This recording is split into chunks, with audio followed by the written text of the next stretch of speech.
Hai adik-adik semua, senang bertemu kembali dengan saya Mr. Beans. Hari ini kita akan kembali belajar tentang pembahasan soal fisika dinamika partikel bagian keempat, khususnya bagi kamu yang saat ini berada di kelas 10 SMA. Soal-soal yang akan kita bahas itu terdiri dari soal UAS, UN, UM, SNMPTN, dan SBMPTN. Baik adik-adik semua, langsung aja kita lihat soal yang pertama. Nah, perhatikan di sini, seorang menarik koper yang masanya 50 kilo dengan seutas tali hingga koper bergerak dengan kelajuan konstan. Jadi sini kita coba lihat masanya 15 kilo, berarti berat koper itu berarti M kali G, berarti 150 Newton. Kemudian yang kedua, perhatikan di sini kelajuannya konstan atau kelajuannya tetap. Ingat prinsip dari hukum Newton, kalau dia kelajuan tetap, berarti percepatannya dia 0, berarti sigma F-nya juga sama dengan 0. Nah, ini dia kata kuncinya. Nah, yang dibilang, jika gaya yang dikerjakan orang itu 30 Newton, berarti F-nya 30 Newton, dan gaya gesek antara koper dengan bidang 24 Newton. Nah, ini 24. Nah, yang diminta adalah berapa nilai tetanya. Jadi dalam hal ini yang diminta adalah berapa nilai theta atau sudut kemiringannya. Jadi dalam hal ini perhatikan adik-adik, karena tadi dibilang geraknya itu konstan, berarti sigma F sama dengan 0. Nah, di sini yang kita tinjau adalah gaya terhadap sumbu mendatar atau sumbu X-nya. Jadi F ini harus kita uraikan dulu ke bidang datar. Berarti kalau ini kita coba proyeksikan, berarti hasilnya adalah F cos theta. Berarti di sini gaya yang bekerja apa aja? Berarti F dikali dengan cos theta dikurang F gesek itu akan sama dengan 0. Atau F dikali dengan cos theta sama dengan F gesek. Nah, F-nya diberitahu 30 dikali dengan cos theta itu sama dengan gaya gesek 24. Berarti dari sini cos theta itu sama dengan 24 dibagi 30. Nah, ini kalau kita coba sederhanakan sama-sama kita bagi 6, berarti ini menjadi 4/5. Nah, kalau ditanya berapa nilai cos 4/5, berarti cos theta, berarti tetanya di situ adalah 37 derajat. Nah, ini dia tetanya. Oke, bisa dipahami adik-adik ya. Berarti jawabannya itu adalah B. Oke. Kemudian kita lihat yang kedua. Nah, dibilang apa?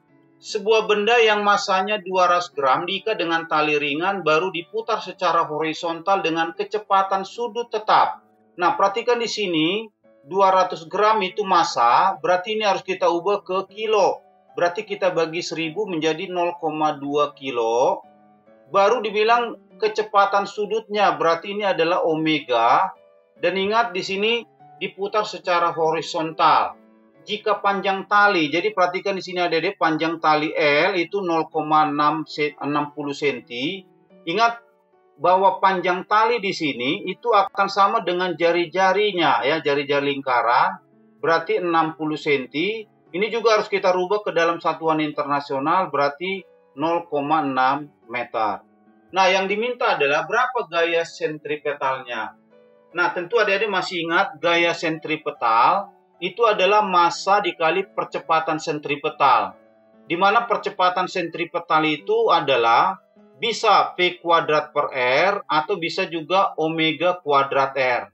Nah, di sini yang diberitahu di situ tadi adalah bahwa omeganya 5 radian per second. Berarti kita pakai persamaannya menjadi M omega kuadrat R. Sehingga dari sini kita dapatkan berarti gaya sentripetal massanya 0,2 dikali kecepatan sudutnya 5 kita kuadratkan dikali dengan jari-jarinya itu 0,6. Nah, kalau ini kita coba sederhanakan, kita hitung, maka di sini nanti gaya sentripetalnya adalah 3 Newton. Berarti jawabannya apa? Jawabannya adalah yang C. Oke, bisa dipahami adik-adik ya. Nah, sekarang kita lihat soal nomor 3. Dibilang sebuah lemari dengan berat 300 Newton, awalnya diam, ditarik dengan gaya yang membentuk sudut sebesar theta di atas garis mendatar, diberitahu nilai cos theta-nya 3/5. Bila koefisien gesek statik dan kinetiknya 0,5 dan 0,4. Jadi di sini coba kita uraikan, beratnya di situ 300 Newton, kemudian koefisien gesek statisnya 0,5 dan koefisien gesek kinetiknya 0,4. Nah, gaya gesek kinetik yang bekerja pada lemari 72 Newton. Berarti itu apa, Adik? Berarti itu FK-nya, gaya gesek kinetik 72 Newton. Nah, yang diminta adalah berapa percepatan besi dan gaya yang menarik lemari berturut-turut. Jadi dalam hal ini, coba kita analisa dulu. Yang pertama dibilang awalnya diam, ya, berarti awalnya diam. Nah, tentu ingat kalau awalnya diam berarti V0-nya itu adalah 0, berarti percepatannya itu juga 0, ya. Sehingga dari sini apa yang kita bisa simpulkan? Berarti sigma F sama dengan 0. Nah, tentu dalam hal ini benda itu pasti bergerak searah dengan bidang datar dengan kecepatan awal dibilang 0, maka gaya ini harus kita uraikan ke bidang datarnya, berarti menjadi F cos theta, ya. Sehingga kalau kita coba selesaikan ini, berarti F dikali dengan cos theta dikurang F gesek statis, ya. Jadi dalam hal ini awalnya diam berarti gaya gesek statis ini sama dengan 0. Oke, bisa dipahami adik-adik ya. Nah, ingat bahwa gaya gesek statik, ya, itu berarti koefisien gesek statis dikali dengan normal. Nah, berarti dalam hal ini gaya koefisien gesek statisnya tadi adalah 0,5 setengah. Nah, gaya normal itu adalah beratnya, ya. Berat itu berarti menjadi 150 Newton. Nah, sehingga dari sini kita dapatkan berarti F dikali dengan cos theta itu sama dengan Fs. Ini nanti sama dengan 150 Newton. Nah, ini dia kita lihat persamaan yang pertamanya. Oke. Nah, kemudian yang kedua, kita lihat di sini ketika lemari, ya, ketika lemari itu bergerak, ya, bergerak, berarti dalam hal ini dia akan mengalami suatu percepatan, berarti sigma F akan sama dengan M dikali A. Jadi dalam hal ini, karena dia bergerak, berarti ada gaya gesek kinetiknya. Karena dia sudah bergerak, berarti kinetik. Maka kita coba selesaikan lagi. Berarti F dikali dengan cos theta dikurang F kinetik, ini nanti akan sama dengan M dikali A. Oke, bisa dipahami sampai sini adik-adik ya. Nah, di sini dibilang bahwa gaya gesek kinetiknya 72 Newton. Nah, sementara tadi kita udah dapatkan bahwa F cos theta itu 150, berarti 150 dikurang 72 itu sama dengan beratnya 300, berarti massa bendanya 30 dikali A. Nah, ini kalau kita sederhanakan berapa Dede? Ini sama dengan 78 sama dengan 30A. Nah, sehingga dari sini kalau kita coba selesaikan, berarti percepatannya berapa? 78 per 30 meter per second kuadrat. Oke? Nah, berarti yang diminta dalam soal apa? Tentukanlah percepatan lemari besi, berarti percepatannya 78 per 30, dan gaya yang menarik lemarinya, berarti gaya yang menarik itu adalah F cos theta-nya tadi, berarti 150, maka jawaban yang tepat yang mana? Berarti jawaban yang tepat itu adalah yang bola. Oke, bisa dipahami ya sampai sini ya. Soal nomor berikutnya yang nomor 34. Nah, perhatikan di sini, bola massa 2 kilo diikat dengan tali ringan yang panjangnya 1 meter, berputar pada suatu lingkaran horizontal. Jika tali memiliki tegangan maksimum 50 Newton, berapa kelajuan maksimum bola itu sebelum putus, ya? Jadi dalam hal ini ketika benda bola 2 kilo ya diputar pada bidang horizontal, maka dalam hal ini bahwa panjang tali itu sama dengan jari-jari lingkarannya. Berarti ini sama dengan 1 meter. Nah, tadi kita udah lihat bahwa ketika suatu benda berputar berarti ada gaya sentripetalnya. Di mana gaya sentripetal itu mp kuadrat per r sama dengan m omega kuadrat r. Nah, dalam hal ini bahwa gaya sentripetal itu nanti akan sama dengan tegangan tali.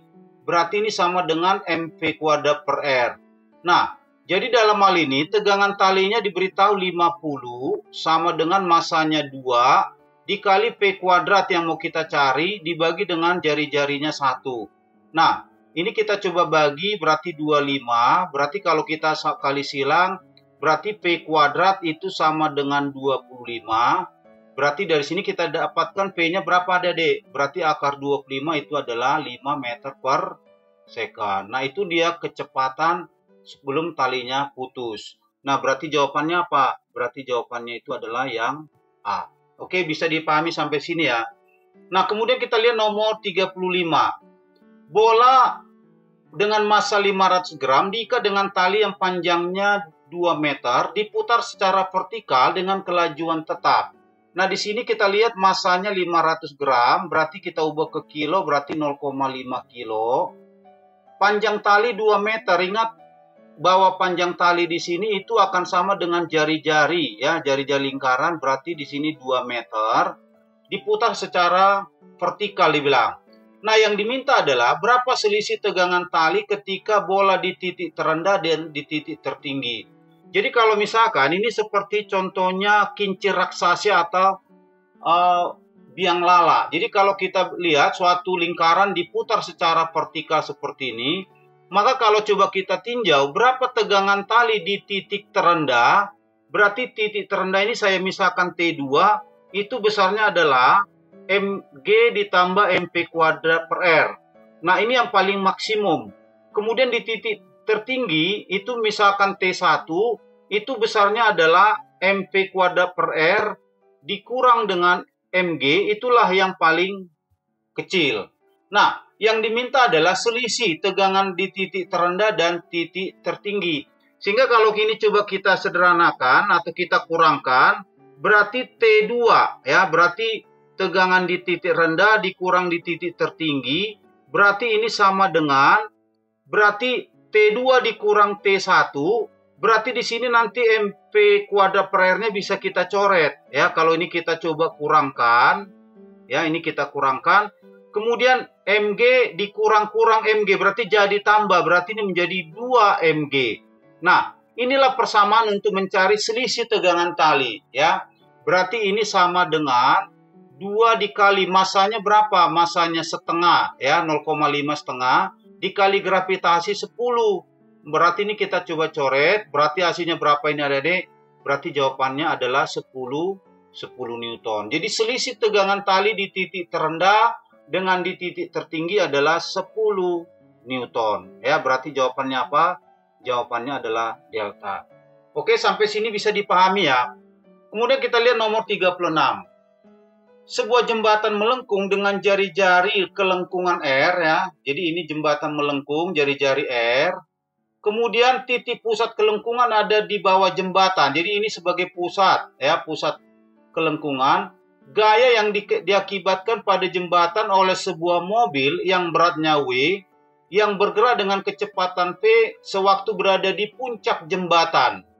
Jika G adalah percepatan gravitasi sebesar berapa? Jadi yang diminta di sini adalah berapa gaya ya. Jadi kalau coba kita gambarkan gaya-gaya yang bekerja pada mobil, yang pertama tentu dia memiliki berat W. Kemudian mobil akan mengalami suatu tekanan ya. Tekanan jalan terhadap mobil itu namanya gaya normal ya. Gaya normal arahnya selalu keluar bidang.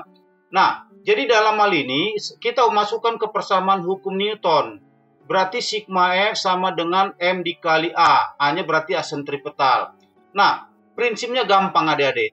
Gaya yang menuju ke pusat itu selalu positif. Berarti menjadi apa? Berarti W min N ini nanti akan sama dengan M. Nah, percepatan sentripetal tadi udah kita dapatkan P kuadrat per R.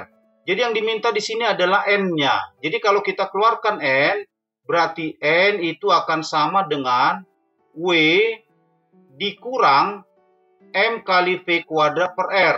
Ya. Nah, jadi kalau ini kita coba sederhanakan, berarti ini sama aja dengan Mg dikurang Mv kuadrat per R. Ya. Atau kalau kita coba lihat dari option pilihannya, berarti di situ dikeluarkan W-nya.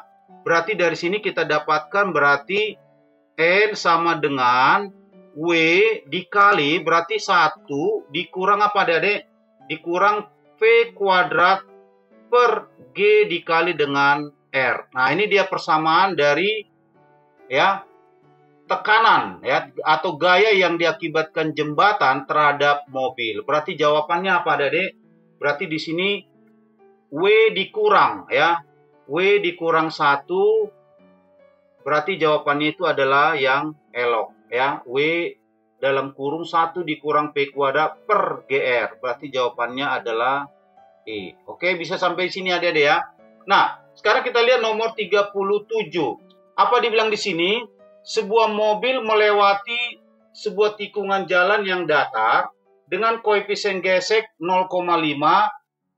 Jika tikungan jalan tersebut jari-jarinya 20 dan massa mobil 4000, G-nya 10. Nah, yang diminta berapa kecepatan maksimum mobil tersebut agar tidak tergelincir ya, tidak tergelincir atau tidak selip ya, tidak selip. Nah, tentu kalau kita bicara mobil melewati tikungan, tikungannya itu ada dua yang perlu kita tinjau. Tikungannya itu mendatar atau tikungannya itu miring. Nah, kalau tikungannya, perhatikan gambar di sini, misalkan ini jalan ya, tikungan dengan jari-jari R ya, jari-jari kelengkungan R, maka nanti ketika tikungannya mendatar, maka persamaannya itu adalah V kuadrat per G kali R, itu akan sama dengan mu S. Inilah koefisien gesek statis maksimumnya. Kemudian kalau tikungannya miring, berarti ada sudut kemiringan ya. Jadi theta di situ menyatakan sudut kemiringan jalan terhadap horizontal. Itu persamaannya P kuadrat per G kali R akan sama dengan mu S ditambah tangen theta per 1 dikurang mu S dikali dengan tangen theta. Jadi dalam hal ini yang diminta adalah kecepatan di bidang datar ya, jadi bukan bidang miring. Berarti yang diminta adalah V. Sehingga dari sini kalau kita coba kali silang, berarti V menjadi apa, Dede? Berarti langsung aja akar mu S dikali dengan G kali R. Berarti ini sama dengan akar mu-nya berapa? Setengah ya, 0,5 itu setengah dikali G-nya 10 dikali jari-jarinya di situ 20 meter, berarti dikali dengan 20. Nah, setengah dengan 20 tinggal 10, 10 kali 10 100, akar 100 berapa Dede? Akar 100 itu adalah 10 meter per second. Berarti jawabannya apa? Jawabannya A. Oke, bisa dipahami, masih gampang ya. Nah, sekarang kalau kita lihat nomor 38. Balok 1 kilo ikut bergerak melingkar pada dinding sebelah dalam sebuah tong yang berputar dengan koefisien gesek statisnya 0,4. Jadi ini adalah mu S-nya ya. Jika jari-jari tongnya 1 meter, berarti ini adalah R 1 meter. Nah, kelajuan minimal balok bersama tong agar tidak terjatuh ya. Jadi dalam hal ini yang disebut namanya kasus tong setan. Ya, mungkin ada-ada pernah dengar istilah tong setan. Jadi misalkan ini tong ya, ketika diputar ya, diputar, maka suatu katakanlah di sini kendaraan ketika berputar dengan kecepatan sudut sebesar 90 ya. Jadi sudutnya itu adalah 90.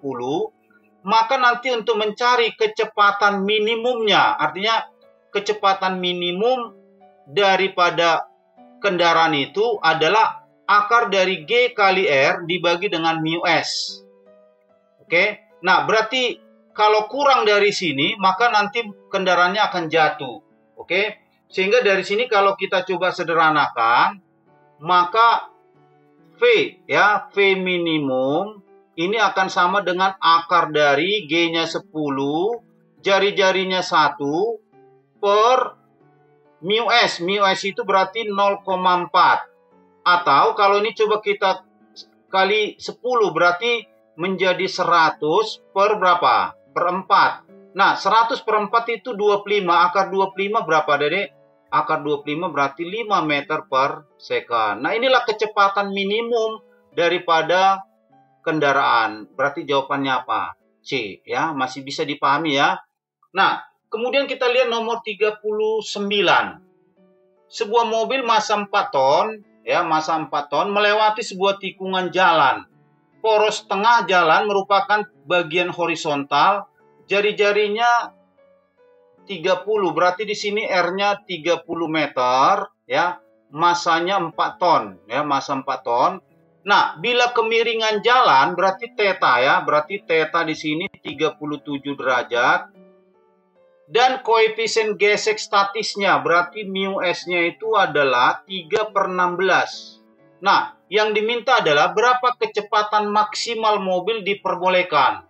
Artinya kecepatan maksimal berarti lewat dari situ mobilnya akan slip atau tergelincir. Nah, tentu tadi sudah kita jelaskan ya, ketika jalannya miring maka persamaan yang kita gunakan itu adalah yang ini dia ya. Jadi yang diminta di sini adalah V-nya. Berarti kalau kita coba masukkan angkanya berarti V kuadrat dibagi G-nya 10, R-nya berapa? 300. Sama dengan mu S. Mu S-nya berarti 3 per 16. Ditambah, ingat bahwa tangan, ya, tangan 37 derajat itu adalah 3 per 4. Berarti ini menjadi 3 per 4 dibagi 1 dikurang. Mu S-nya 3 per 16 dikali 3 per 4. Oke, bisa dipahami sampai sini Adik-adik ya. Berarti ini sama dengan, nah, kalau ini coba kita samakan penyebutnya, berarti 16, berarti ini menjadi 12. 12 tambah 3 berarti 15 per 16 dibagi, nah ini kalau kita kali berarti 9 per 64, berarti 64 dikurang 9 berarti 55 ya Adik-adik. 55 per 64. Nah, kalau ini kita coba sederhanakan, kita bagi 5 berarti 3 bagi 5 11. Kemudian ini kita bagi 16, ini jadi berapa? Menjadi 4. Nah, kalau kita kali silang berarti V kuadrat dibagi 300, berarti ini menjadi berapa? 12 per 11. Nah, kalau kita kali silang ini, berarti V itu akan sama dengan akar dari 3600 dibagi 11. Nah, ini kalau kita coba sederhanakan, maka ini hasilnya adalah 18 meter per second. Nah, itulah dia kecepatan maksimal yang boleh diperkenankan supaya mobilnya tidak slip. Berarti jawabannya apa, Dedek? Jawabannya itu adalah bola. Oke, bisa dipahami sampai sini ya. Nah, kemudian kita lihat soal nomor 40. Nah, perhatikan di sini, benda dengan massa 4 kilo terletak di atas bidang datar. Pada benda bekerja gaya mendatar 50 Newton, bila koefisien gesek statis ya, berarti ini adalah mu S, itu 0,75, dan koefisien gesek kinetiknya 0,5 berarti setengah ya, G-nya 10. Nah, yang diminta adalah pernyataan yang benar. Ya, pernyataan yang benar. Nah, apakah bendanya di sini bergerak? Jadi dalam hal ini perhatikan gaya minimum ya. Jadi ingat bahwa gaya minimum untuk menggerakkan benda ya. Gaya minimum untuk menggerakkan benda. Nah, berarti dalam hal ini F minimum itu akan sama dengan koefisien gesek statis dikali normal. Itu gaya minimum. Berarti sama dengan koefisien geseknya berapa tadi? Berarti 0,75 dikali gaya normal. Ingat, gaya normal di sini itu sama dengan beratnya. Berarti di sini adalah 40 Newton. Ya, bisa 40. Nah, berarti ini sama dengan berapa? Sama dengan 30 Newton. Nah, di sini perhatikan. Kita lihat yang pertama bahwa gaya tarik F ternyata lebih besar dari F minimum. Perhatikan di sini gaya tariknya 50 ya. Jadi F itu sama dengan 50 Newton. Berarti gaya tarik lebih besar dari F minimum. Berarti di sini apa yang bisa kita simpulkan? Berarti benda sudah pasti bergerak ya, benda sudah pasti bergerak. Nah, berarti pernyataan nomor 1 benar. Kemudian kita lihat yang kedua. Karena benda bergerak, berarti gesekan yang timbul ya, karena di sini bendanya bergerak. Berarti gesekan yang timbul itu adalah gaya gesek kinetis. Berarti Fk itu sama dengan mu K dikali N. Nah, mu K-nya tadi berapa? Setengah ya, setengah dikali normalnya 40. Berarti ini sama dengan 20 Newton. Nah, berarti di sini gaya geseknya 20 Newton. Ini benar ya, karena dia bergerak. Kemudian yang ketiga, percepatan. Ingat bahwa percepatan itu adalah sigma F dibagi dengan M. Berarti sigma F-nya itu apa? F dikurang gaya gesek karena dia bergerak dibagi dengan massa. Nah, berarti F-nya tadi 50 dikurang 20 dibagi dengan massanya 4. Berarti ini sama dengan 30/4. Nah, ini kalau kita coba sederhanakan berapa Dede? Itu sama dengan 7,5 meter per second kuadrat. Berarti pernyataan nomor 3 benar. Kemudian yang keempat, benda bergerak dengan percepatan tetap. Berarti ini benar. Ya, ingat ini adalah asosiasi pilihan berganda. Kalau dia semuanya benar, ya 1, 2, 3, 4 benar, maka ini jawabannya adalah elok. Oke, bisa dipahami sampai sini adik-adik ya. Nah, demikian yang bisa Mr. Bin sampaikan. Kalau kamu menghadapi problem atau masalah, kamu bisa komentar di kolom chat, ya, di kolom komentar. Kita ketemu di materi yang berikutnya. Oke, kita ketemu di materi yang berikutnya. Tetap semangat, adik-adik jaga kesehatan. Terima kasih.